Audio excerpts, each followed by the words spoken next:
Hey guys, welcome to another episode of the Fantasy Football Scouts. My name's Rob. I'm with Dan and Scott. Hello, hello. How's it going? And in today's episode, we're going to talk about what's going on in the NFL this past week. Michael Thomas injury, Cam Akers, Aaron Rodgers in Green Bay, and Lamar Jackson testing positive for COVID today. Got a lot of quarterback news out there, which is always fun for the news cycle, you know? Yeah. So let's just go around the horn and get you caught up.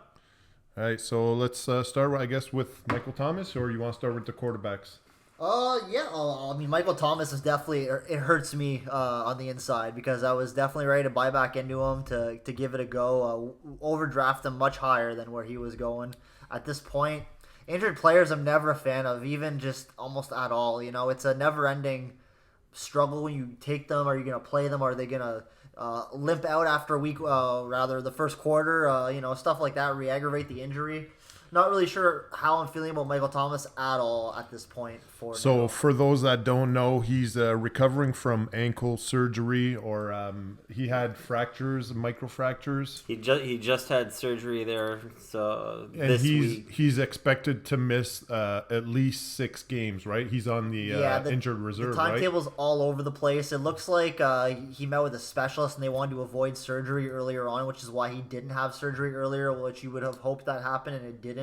Yeah. It's a 4 to 8 week type thing, but they're also talking about how he won't be in football shape, which is always something that I like to talk about. So even if he does come back early or on time, not really sure we're going to get how effective will he be. Plus the new quarterback, always the worst to get into rhythm and run. It's not Drew Brees anymore, you know, not there to lean on that. So and Michael Thomas was going late first round, early second round. He was all the way down in the third in some drafts. It's hard to believe he was going to go all the way past the second round in some savvier drafts. Yeah, late first round might be a stretch. Yeah. Second round is only if you're crazy like me. But he's around.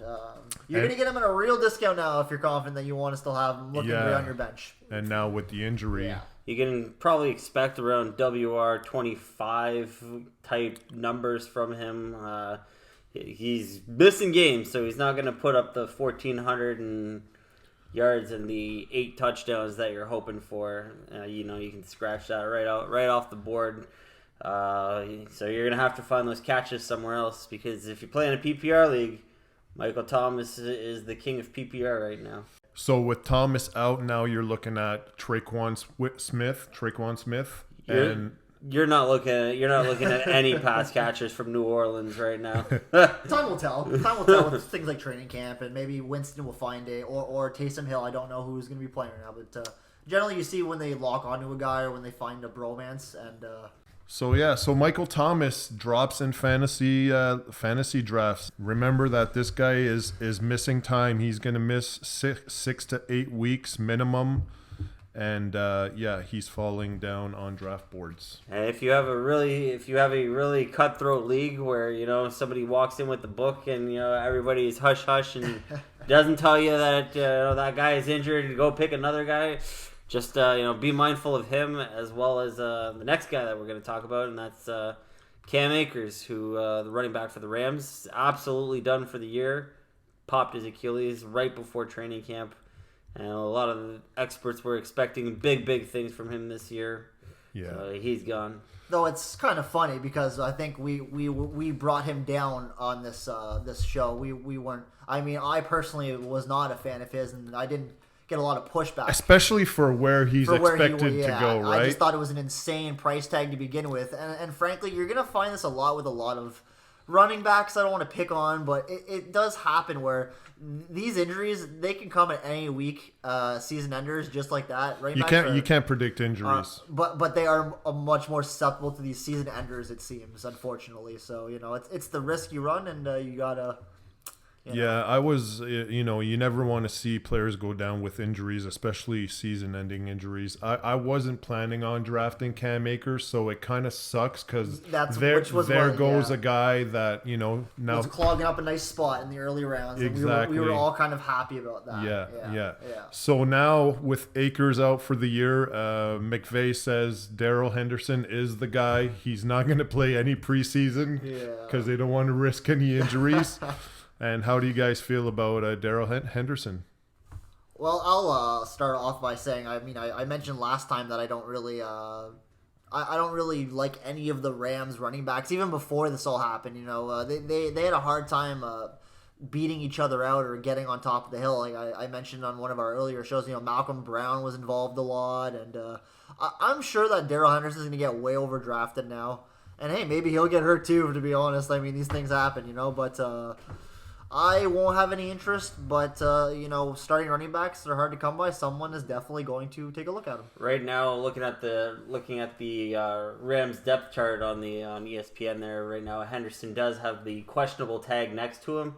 But that's obviously because they have no intention of playing him in the preseason. But one guy, if you want to deal on just to grab late as an insurance policy or handcuff or whatever you want to call it, is Xavier Jones, who's the guy right behind Henderson. So he's definitely going to get some snaps one way or another because McVay does come from the Shanahan offense where, running back by committee is what we call it. Where's Darrell Henderson getting drafted in fantasy drafts right now? Do you know? Last time I checked, he's going. He got a little bit of a bump, so now he's going in the 46th ADP. So he's going in the same areas as the Myles Gaskins of the world. Fourth round. Joe Mixon. Well, no, he's going a little higher. Mixon's going a little higher than that. Yeah, Mixon's definitely going higher. Yeah. I was really high on Darrell Henderson last year, and I'll tell you that, someone might reach for him, yes. Malcolm Brown is in Miami. Cam Akers is out. That leaves one guy, and that's Darrell Henderson. And I like him. Now, it would depend on where he's going to be getting drafted. It depends on whether or not he'll end up on my fantasy team. But I do really like Darrell Henderson. And you know what? Also, Matt Stafford instead of Jared Goff. I'll take that any day. Absolutely. I was going to say that I'm starting to think that the Rams are going to be a pass-heavy team this year. Now that I'm looking at how it's shaping up, they're not going to have a ton of running back strength to lean on, or bodies rather. Yeah. Stafford likes to chuck the rock. I could see, Cooper Kupp. I don't know if Kupp and Woods they're still fine receivers, so I don't suspect that there's going to be a precipitous drop off this season. I'm not targeting them or haven't been getting them necessarily, but just as a whole, Stafford's a good thrower of the ball, and I wouldn't be surprised to see the air yards huge on LA Rams this season with all this Robert Woods shaking out the way it is. Cooper Kupp, Tyler Higbee, three guys that I'm not sure how good their line is as far as the running game goes as well. They is Andrew Whitworth still playing? Still there. So old man Whitworth is still there. Good for him. Okay. We'll see how that all shakes out. We're getting to that really delicate time now where training camp starts, and we're going to see who's healthy and who's not, besides the old coach talk where they tell us a bunch of stuff, but we don't really know how seriously we can take it. We're definitely going to start seeing who's where and how everyone's shaping up. So right now, when they line up in three receiver sets, you got Kupp working the slot, and then you got Woods coming across and Deshaun Jackson blowing up the top because that's where he landed. Old man Jackson still can run. Yeah. And, he's still a go route kind of guy, so look out for number one. I did a mock draft yesterday, and Darrell Henderson went third round, pick number 2. Yeah. So it's pretty high. I think it is, but again, right? If this guy's going to be the workhorse, I think that's pretty accurate. Yeah. It's fair. It's early and it's hard to say. For someone like you, Scott, who plans on drafting 2 wide receivers in the first 2 rounds, Darrell Henderson might be a guy that'll be there for you. Yeah, if he really is going that high, though, he's still going higher than some surprising names like David Montgomery, Miles Sanders. Right around there. Josh Jacobs are all going lower than that right now. That's true, yeah. Close, but slightly lower than that, and I feel much more comfortable with all those names. Yeah, same. Josh, especially Josh Jacobs. Yeah, who's oddly going, for anyone that's in casual leagues or a little bit lazier scouting, this guy is going insanely low right now. So I'm grabbing him every chance I get at the moment. We have a Raiders fan in our league, so I'm worried that's not going to happen in our world. Yeah. But I'm definitely eyeballing him and seeing if I can get him maybe in the 3rd round. Yeah, He's going in the 4th in most Shout out to Salim, diehard Raiders fan. Yeah. And I heard Kenyon Drake. Well, I don't know. It's probably minor, but I think he left. Practice early today. Probably just minor details. Yeah. Most teams these days, it seems like they almost have a backup or an extra guy. You know, the Nick Chubb, Kareem Hunt style of running back team. So I'm not necessarily scared away by an extra body that's out there. There's a lot of plays in football, a lot of dings happen, and people are going to get out there to take some pressure off you. So, all right. So what about in Green Bay? We got some news up in Green Bay. Aaron Rodgers is reporting to camp. He reported he came back. He got what he wanted there. He got a year taken off his contract, and he got his buddy Randall Cobb back. I don't know why you'd want him. And the only thing that's going to do is stunt the growth of Amari Rodgers, who, coming out of college, coming out of Clemson, this guy could play. And the comp that all the scouts were giving him was Randall Cobb. So now you got two Randall the handles. Yeah, there's a lot of hype, I guess, or just it's in the news how Cobb was planning on going back to Green Bay. Rodgers wanted him there, but I mean, how effective? How much is that gonna change things? You know, they still have Lazard, they have MVS. MVS is still there. Valdez Scantling is a sweetheart of the fantasy DFS world. I mean, is he Randall Cobb even going to go in fantasy drafts? No, I don't suspect that. Maybe very late by a Green Bay Packer fan. He was on the waiver wire for the last few years. I don't see why that would change now. I know. I mean, 5-6 years ago, absolutely. But he hasn't done anything. I mean, a little walk down the memory lane when I first started doing the receiver thing. Yeah. The disaster of the draft I had was taking Dez Bryant in the first round, who broke his foot on Sunday Night Football Week 1, ended his season. Thanks for coming out, Dez. And I took Randall Cobb in the second round, and he sprained his shoulder joint in preseason. So I lost both my guys before the season got started. Thank you very much for that. The story of the California Dreamers injuries. You never forget those ones, man. They hurt so much. So I mean, I have no love for Randall Cobb. I got a hot take though. To live up to my moniker, I don't have faith in Green Bay this year. I think that there's this thing that we talk about in things like DFS where when you get the right guy at the right price, you feel really good about that, and you run with it. But right, it's like drafting the best player when available. You miss out on that, when you miss the boat, or when it's over and you didn't get a part of it. A lot of people really want to jump back in and get on it because they FOMO. I think that it's too late now. This whole Green Bay thing is almost, I hate to use the word toxic, but my God, Devonta Adams is having contract problems now, and Rodgers has been the never-ending drama this year, this whole retirement thing, and I'm not feeling any of it myself. I'm going to be just passing on, I think, all of Green Bay, even though I love Devonta Adams. But also, I mean, we got Dan here who's a Green Bay Packers fan. Aaron Rodgers was the MVP last year.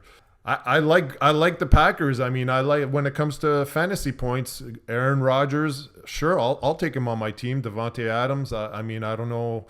Yeah, he's going a little bit later than a couple other wide receivers. It's the contract holdout. I think that it's pushing him down. It's going like a mid-second round. Those types of things they linger and they affect, and people remember those types of things. It affects you. It really messes with the player, and it doesn't put them in a great spot heading into training camp.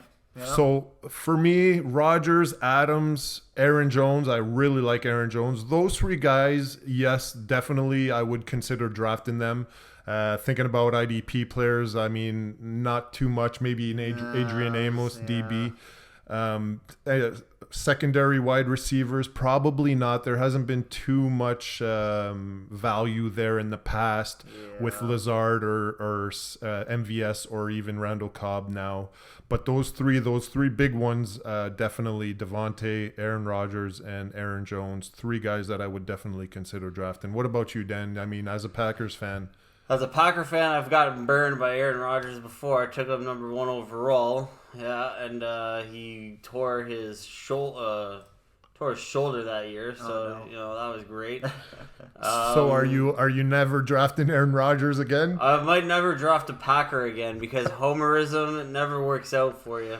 Well, gotcha. I'll say this for Devonta Adams. I'll be keeping my eye on him. You know, if he shows up, if things get better, if the temperature in the room maybe cools off a little bit. We've seen these guys do it time and time again. They're kind of coining this the new last dance. They're talking about how this could be the last chance for these guys as a team to do it. So I'll keep my eye on him, and if things project forward positively, I'll have him on my list. And because my list is thinning as guys, we have problems with some certain receivers. It's getting tough to find the ones that I like, as I'm very picky about it. So I'm not going to be writing him off altogether. I just don't like this early contract dispute problems which linger into training camp and they take away from your pre-snaps. Yeah, I mean, if he's available for you in the second round, that's what I'm talking about. Depending what pick you have in the second round, that could be a really good pick. I'm not saying that he's some bad pick. I'm just saying I don't like the overall narrative that we're dealing with at the moment as far as that goes with Green Bay.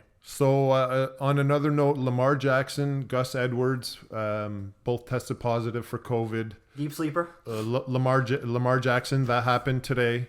Yeah, Dan was high on Gus Edwards, and I have no problem with that at all. I think he did well last year. So now, what does this mean for the Ravens and for these two players particularly?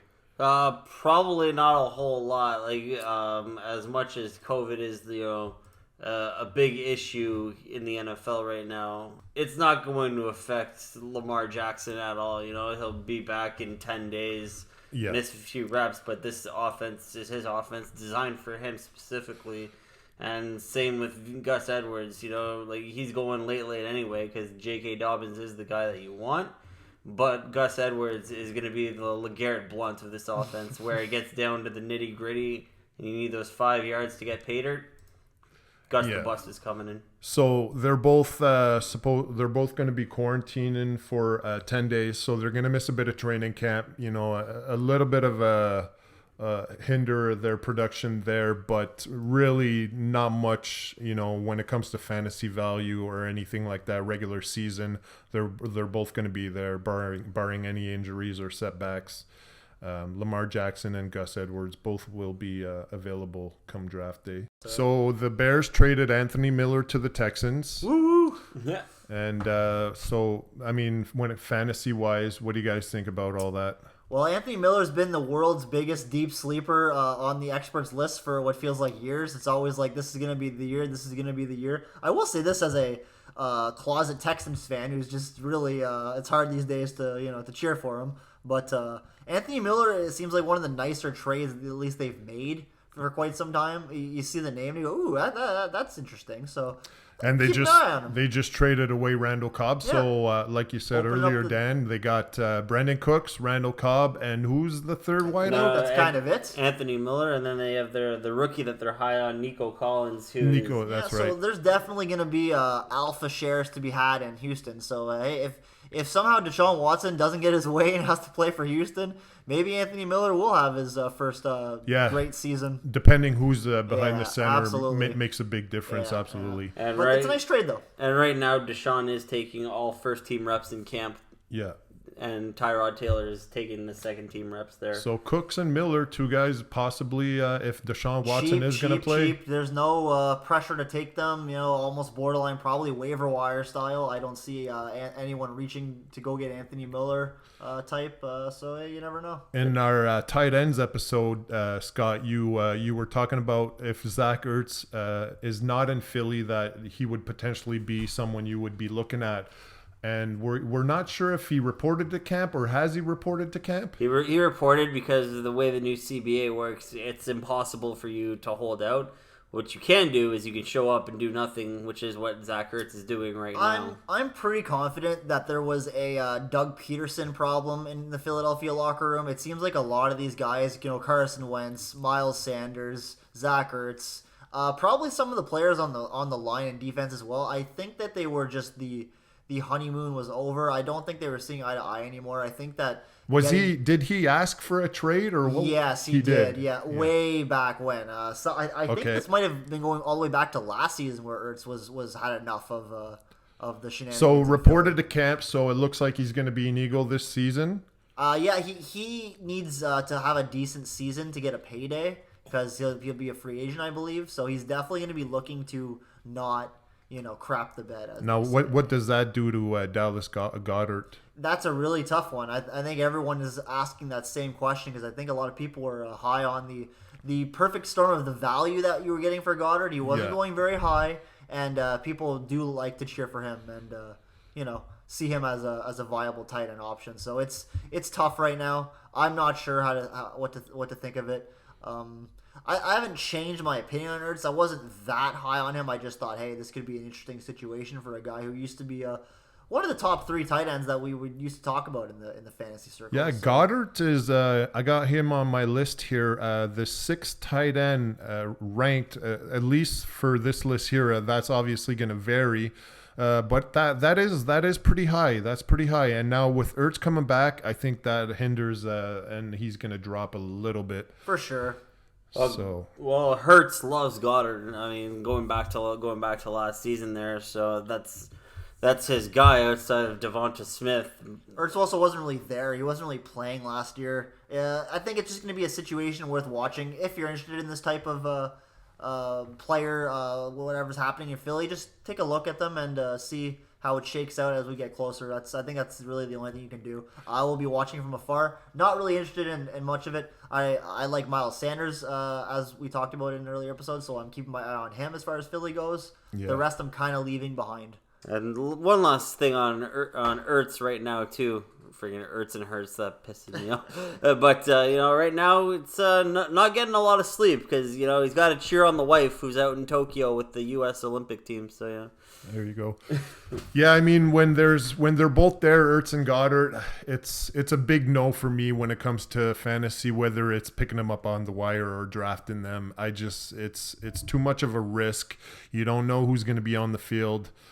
And they're both, if there was only one of them there, that's a different story. But when there's both of them, it was like in LA last year with Gerald Everett and Tyler Higbee. You just didn't know who was catching the ball. It's like a 50-50 every snap. So I'll say the one difference is at least Philly's wide receiver corps is not very deep, unlike the Rams, who have 2 guys they pay a lot of money to that they're not going to ignore in favor of 2 tight ends. We've seen New England master 2 tight end sets in the past, so it's not impossible. We need to see how they line up, what formations they're going to use, and if they will, in fact, feed targets to multiple guys. That's really all I could say when I think about it, but not too interested going forward at this time for now in those guys. Big news in New York with Saquon Barkley. Yeah, this one I noticed right before we went live. It was it's got me. I've never been big. I think the news is just progressively getting worse. I think so. I think they're trying to sugarcoat it and give us some. So last year he goes down with the torn ACL. Week 4. Thanks for ruining my season, you jerk.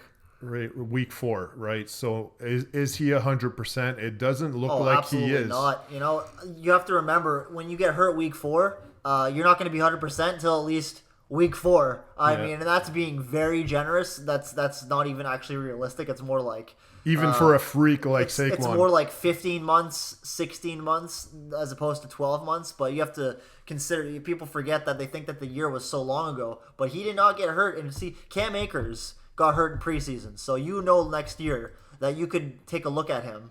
Because it's so long. Well, he got hurt before preseason. Well, that's what I'm saying, right? though. So, I just meant like as an example, pre-draft, or whatever. Yeah. So Barkley got hurt week 4, but Barkley got hurt in the season, and that creates a problem, a windfall going into the next season, which you see very, very often with these types of situations. So the first reports were that they were going to manage his reps in September, and that's a regular season, right? Now it looks like the news is a little bit worse, but Saquon is going in the first round. He's going very high. He's going 5th, 6th, 7th overall. And with them, saying what's the news now? Is it worse than what they're saying for? They're saying questionable for week 1. I think that's the best. Okay. That's the best we're gonna get out of them right now. They're saying maybe, yeah, sure, we'll manage that whole song and dance. But the bottom line is that they're not 100% sure if he will be there week 1, ready to play for them. Yeah. Put fantasy football aside. the New York Giants do not want to rush this guy back. He is their star. They'll take as much time as they need. They don't want him going down with another injury. So they may really slowly bring him back. Now, when it comes to fantasy football, is that someone you want to draft with your first round pick? Right? You'd be insane to. I think that's for sure. I think there's a lot of risk there. I think that if he falls onto the swing pick or into the 13, the round 2 first pick, you're still pretty insane to do it, but it feels much more palatable. Yeah. We were talking about this right before we went live. I do think he will slide into that round 2, just because the uncertainty is too great. There's too many great players that you can have that are not hurt right now. And we'll see. As Rob pointed out, people with books that don't really pay too much attention won't know this. So maybe he will still go in that first round based off of name brand and all that stuff. Yeah, depending, how competitive your league is, there might be someone that shows up at the draft with a book, not knowing the status on Saquon and his injury, that'll draft him very high in the first round. Now it's on you to decide if you're gonna tell that person about the injury or not. But not only are they going to manage his reps, and he might not even play week 1, we're not sure, but there's the potential of re-aggravating the injury as well. So there's, I like Saquon Barkley. I think he's fun to watch, but I think there's just a lot of risk there for a first round pick. So I would say no for a first rounder. If he's there in the second round, and I know it sounds crazy, but I think he will be, just based on the stuff that's starting to formulate. Yeah, like you said, that he might slide in some drafts, and I could very well see that happening. If he's there in the second round, I think I don't know. I think he's worth the gamble. Absolutely. It's just value doesn't change the reality of the situation. Is kind of my point, right? Just because you can get him in the 14th round, that's great. But if you never actually played, that wouldn't help you any. But that's really a different extreme. It's just, the point is that you have to watch out for that. Dan, what do you think about Saquon?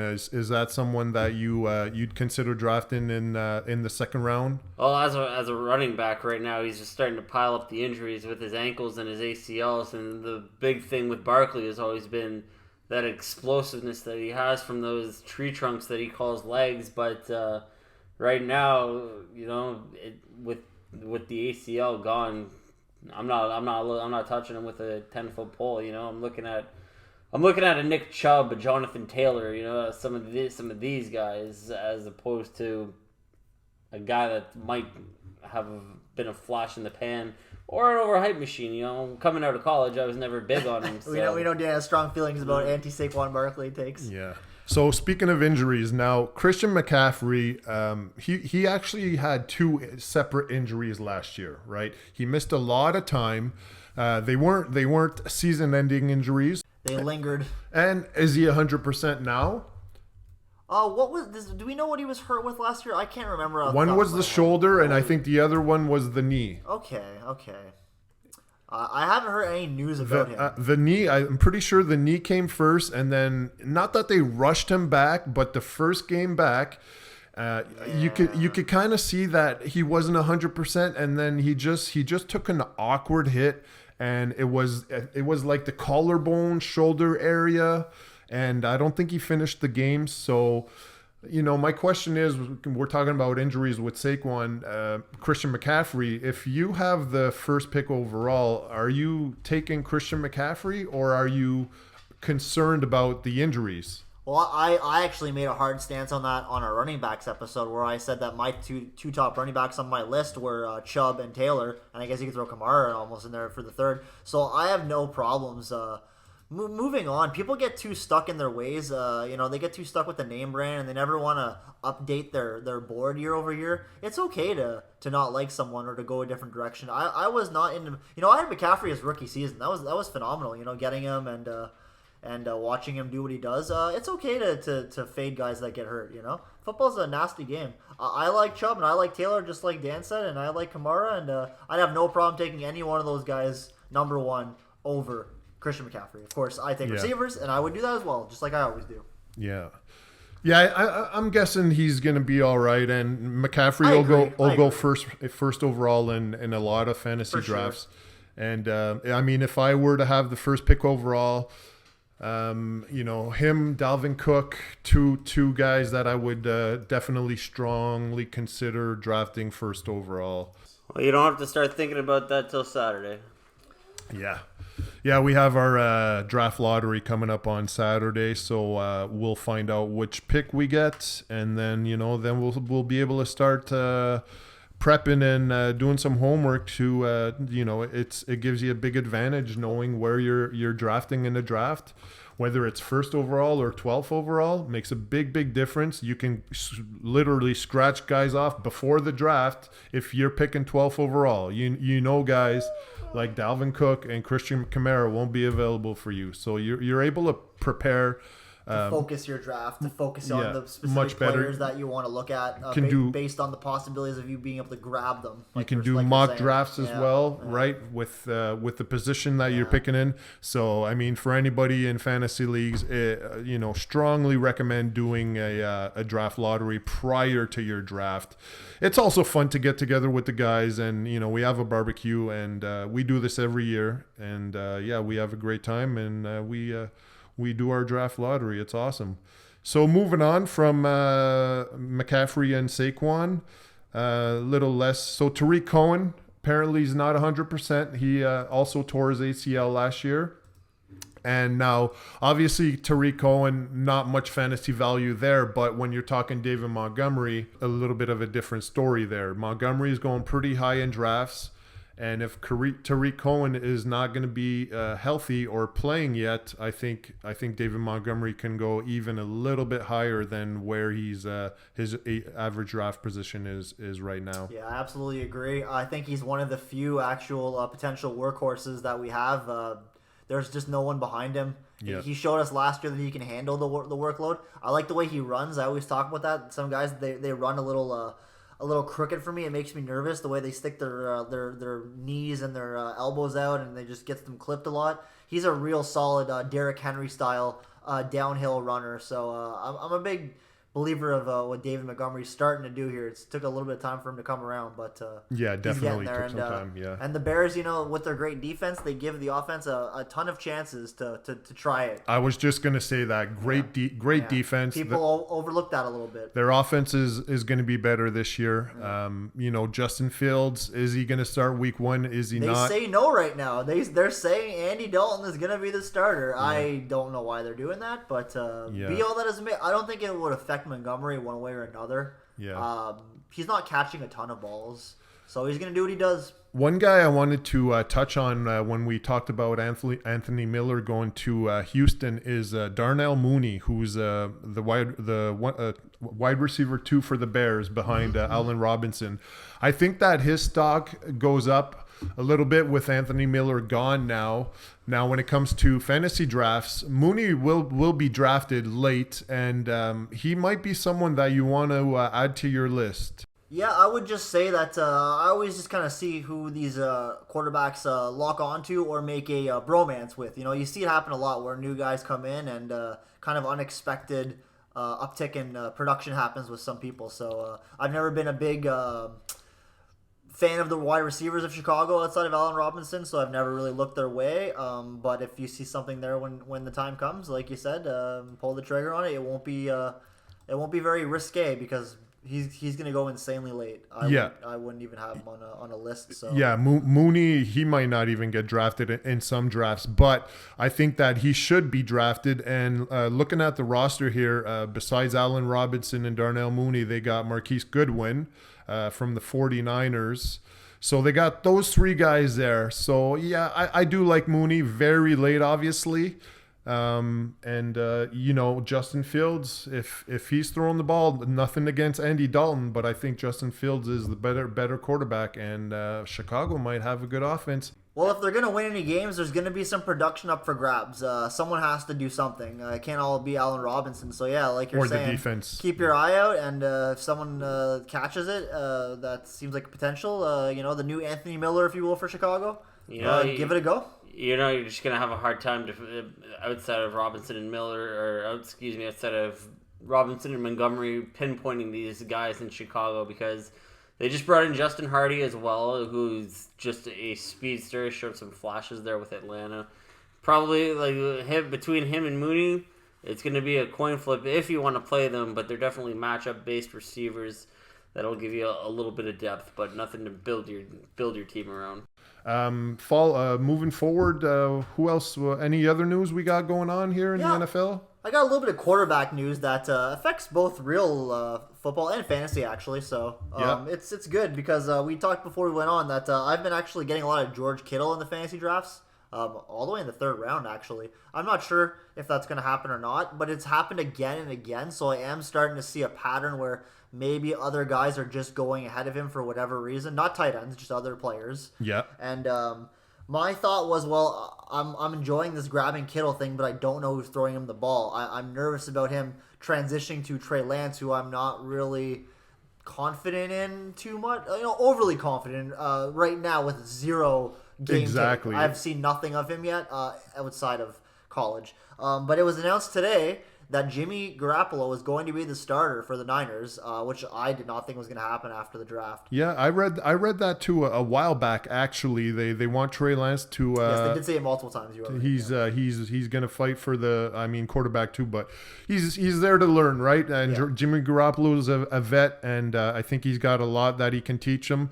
I think Garoppolo is a good quarterback. I mean, he's got injuries. He's been very injury prone for a quarterback, which is strange. Be all that as it may, Garoppolo's success here translates to me feeling confident about Kittle having another good season. Yeah. Will he do with Trey Lance? Perhaps. I just don't have anything tangible to sit here and say this is going to happen for sure based on what I've seen, because I haven't seen anything. So yeah, there's a lot of unknown with Trey Lance. I don't think he'll be starting, but Jimmy goes down with an injury or has a bad game. Yeah, I mean, why not give this guy some playing time? So I'm greenlighting George Kittle shares right now if that happens to fall to especially in the third round. That seems like a really good deal. It is a really good deal, but I will tell you, it's not based on some wacky shit. There's plenty of still quality players early in the third round, which is what's happening. I had to give up Miles Sanders to get him, that's the big problem for me right now, right? I don't really want to do that, but we're talking mock drafts, so you're just playing around, seeing what can work, what can't work. In my zero RB theory, not theory, just the idea that I was really leaning heavily into this year. But I wouldn't do it for another player. I do like George Kittle personally, so doing it for him is why I was so into it. It's nice to have a top tier tight end, elite, right? That you can just slot in and forget it every week. Yeah. You don't gotta consider playing someone else. It's also very productive, just as a whole. Guys like that's why I really like the Kelsey pick, and even Waller a little bit later, Kittle as well. You just slot them in, and there's just no issues there, and they put up numbers. Much bigger numbers than all the other tight ends on most weeks, right? Oh, absolutely. If I don't get him, I would just abandon the tight end and go with one of my sleeper picks. That's what will happen if I don't get Kittle. I'm just because Waller's basically going at the exact same point as Kittle. They're going bang bang. If I miss out on them, I'll just move right on from tight end. I don't think I'll be getting to Kyle Pitts, but that could change. My mind could change. Yeah, he's going fourth, fifth round. Okay. Yeah. So it's not that it's outrageous. I just don't know how it's all going to shake out for him in Atlanta, but it's not a bad spot to land. Yeah, I thought Pitts was going a little bit earlier than fourth, fifth round, but yeah, that sounds pretty good. So I mean, I'm not sure who's gonna be tight end on my team this year.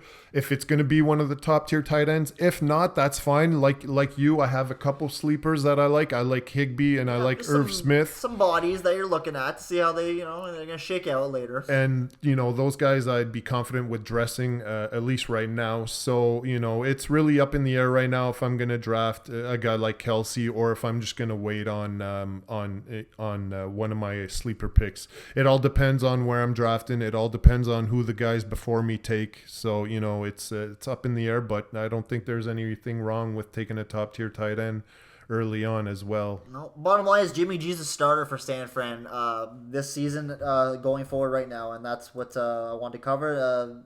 On a similar note, Joe Burrow was cleared to go practice at camp, do his thing. Yeah. That's great news. I think that that really helps you with your Mixon confidence if you're a Joe Mixon guy, if you were looking at him. So Burrow was a bad one, eh? It was his MCL and ACL. He's so young, right? That I guess he. And do you remember what week that was? It was early. Yeah, week 10 there, Joe Burrow, he goes down. But guy was absolutely on fire here. Only 2,600 yards, but he was throwing the ball just an unbelievable clip. And the Bengals, they're going to be down a lot again. So you think so? Yeah. Yeah. If you're looking for a guy late in the draft, you don't want to pay a premium on the quarterback.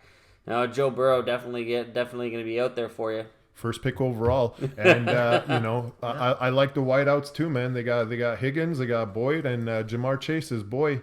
So LSU combo right there. We gave them a lot of attention in quite a bit of our other episodes. I just think it's good news. Joe Burrow will be back. I guess he's not as hurt as other position players because they're not really talking about. Like I said, he was cleared today, so yeah. I guess that is what it is. I'm fine with that. I won't look into it too much until really good news. Really good news. But it's positive for Cincinnati. It's positive for fantasy. Yeah, like I said, you hate to see guys go down. Even your opponent in fantasy or your division rival, favorite team.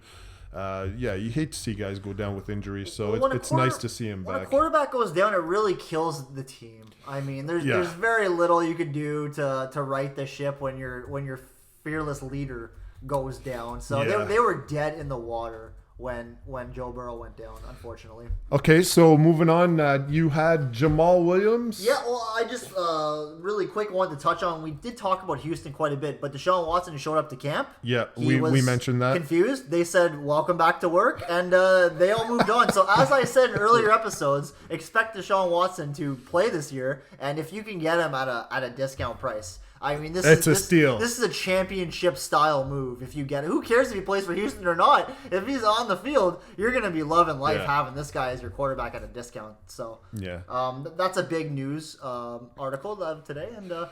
And so Jamal Williams contract holdout. Jamal Adams. Oh, I'm sorry, Jamal Adams. Yeah. It's this will go to our IDP whenever we get one of those out. It's really upsetting if Jamal Adams can't get this contract dispute out of the way and onto the field because he is one of the best safeties in the league. Absolutely. We don't want to see him missing time or holding out. This is one of the biggest factors when it comes to injuries. When players don't get training camp, they don't get any reps, they show up cold for week one, and they usually, more often than not, tear something or pull something. So it has me pretty bummed right now about Jamal Adams just being in this dispute. Absolutely, yeah. Him and Budda Baker, probably the top two DBs on most people's fantasy boards. And obviously, the Seahawks, that hurts their defense big time. Yeah. He's fun to watch, man. He absolutely. They blitz him a lot, and he usually gets to the quarterback. Yeah, no, I definitely have a lot to say about those guys in an IDP episode. Do a lot of thinking about that. And Seattle is really high on my list. I do a lot of football games. I like going to different stadiums and stuff like that, and Seattle is really high on my list. I want to get there one day. Yeah, and they have a phenomenal fan base, not just in football, but we need the Supersonics back, man, because just watching old game tape of them and just the crowd, I'm actually looking really forward to seeing the Kraken, if they can, the hockey team can get a fan base going there, because something about those Seattle people, man, I don't know. They are just wild and ruckus when it comes to cheering for sports. Yeah, well, so that's good for them. That's one of the reasons is the fan base that I wanted to go there. It's just, I mean, it's just so loud. It's probably the loudest stadium in the league. Maybe Kansas City has something to say about that, but.